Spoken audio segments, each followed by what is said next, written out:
مفتی صاحب، اسرائیل کو تسلیم کرنے کے معاملے پر کچھ لوگ مولانا فضل الرحمان صاحب پر بک بک کر رہے ہیں، آپ کیوں چپ ہیں؟ عمران خان کو آپ یہودی ایجنٹ کا فتویٰ دیتے تھے، اب سارے مولوی چپ ہو گئے ہیں۔ کس نے کہا چپ ہیں؟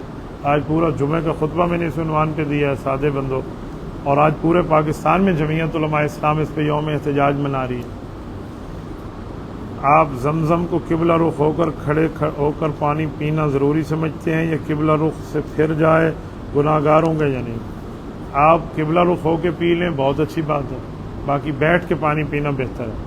زمزم کو کھڑے ہو کر لوگ اس لیے پانی پیتے کہ نبی علیہ السلام نے ایک مرتبہ کھڑے ہو کے پیا تھا، تو اس وقت جگہ بیٹھنے کی نہیں تھی، نیچے گیلے تھا جگہ، اس لیے حضور علیہ السلام کھڑے ہو گئے۔ تو یہ کھڑا ہونا کوئی پانی کے لیے نہیں۔ کچھ لوگ کہتے نہیں زمزم کے احترام کے لیے کھڑے ہو جائیں، بہرحال پانی کو بیٹھ کر پینا افضل ہے۔ مفتی صاحب، عمرے پہ کچھ لوگ سر گنجا نہیں کراتے تو بال کٹوا لیتے ہوں گے پورے سر کے، کم از کم ایک پورے کے برابر بال کٹ جائیں پورے چاروں طرف سے تو پھر ٹھیک ہے، پھر تو عمرہ ہو گیا۔ لیکن اس کو حضور کی ایک دعا ملی، جس نے پورا سر کا حلق کرا کے گنجا ہو گیا عمرے کے بعد، اس کو حضور علیہ الصلوۃ والسلام کی 3 دعائیں ملی۔ مفتی صاحب، یہ دعا کرنا جائز ہے کہ نہیں؟ اللہ نہ ظالم کر نہ ظالم کے حوالے کر، بہت اچھی بات ہے، دعا مانگنی چاہیے، اللہ نہ ظالم بنا نہ ہمیں ظالم کے حوالے فرما۔